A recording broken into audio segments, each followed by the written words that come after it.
प्रदेश में चुनावी माहौल के बीच कई सवाल हैं और कई नगर निगमों के चुनाव तय समय से एक एक दो दो साल बाद भी नहीं हो पाए हैं।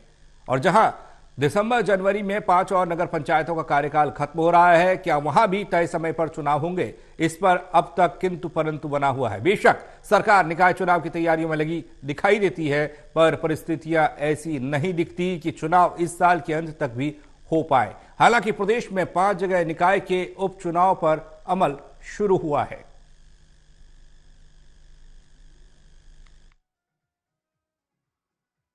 वैसे तो हरियाणा और देश में अभी 5 राज्यों के विधानसभा चुनाव, फिर लोकसभा और फिर कई जगह विधानसभाओं के चुनाव की गहमा गहमी, जोरदार तैयारियां और किंतु परंतु का माहौल बना हुआ है।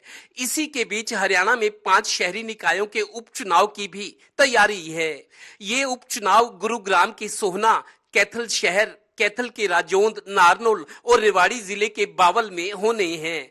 पर 2 साल देरी से चल रहे फरीदाबाद नगर निगम, 1 साल देरी से चल रहे गुरुग्राम और 2 साल पहले नगर निगम बने मानेसर नगर निगम के चुनाव पहले से ड्यू हैं। यही क्यों इस दिसंबर जनवरी में उन 5 जगह भी नगर निगम के चुनाव ड्यू हो जाएंगे, जहां दिसंबर 2018 में पहली बार मेयर के डायरेक्ट चुनाव हुए तो 5 जगह बीजेपी के मेयर बने थे और हर ओर बीजेपी की वाह वाह हुई थी।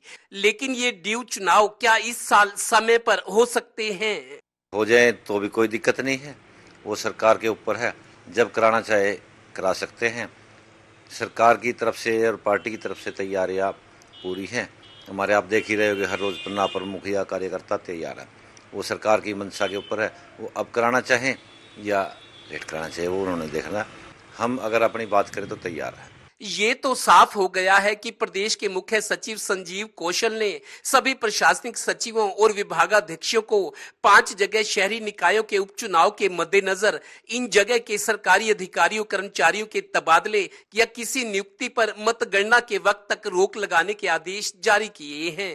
पर मौजूदा परिस्थितियों से नहीं लगता कि पहले से ड्यू चल रहे गुरुग्राम, फरीदाबाद, मानेसर नगर निगमों और दिसंबर जनवरी में ड्यू होने वाले 5 और नगर निगमों हिसार, रोहतक, करनाल, पानीपत और यमुनानगर में भी नगर निगमों के चुनाव होने के कोई आसार हैं। बिल्कुल ठीक है स्थिति। पिछली बार भी देखो आप कितने भारी बहुमत से आए थे और शायद निकाय प्रकोष्ठ के और जितने भी ये जिला परिषद के चुनाव इकट्ठे हुए थे तो जबरदस्त बूम आया था और उसका लोकसभा में फायदा हुआ था।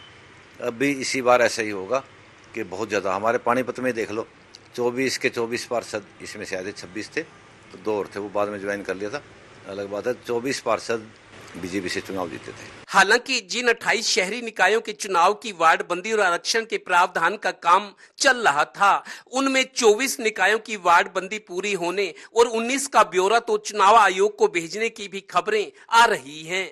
संभावना ये भी है कि सरकार छोटे निकायों और नगर निगमों के चुनाव का दिवाली के आसपास नोटिफिकेशन भी कर सकती है। पर 5 राज्यों के चल रहे विधानसभा चुनाव में कांग्रेस बीजेपी के नेताओं के व्यस्त रहने और 3 दिसंबर तक चुनावी नतीजे आने की तारीख फिक्स होने से नहीं लगता कि नगर निगमों के चुनाव इस साल हो पाएंगे। फिर भी उम्मीदें तो जिंदा रहनी चाहिए। Haryana bureau, total news.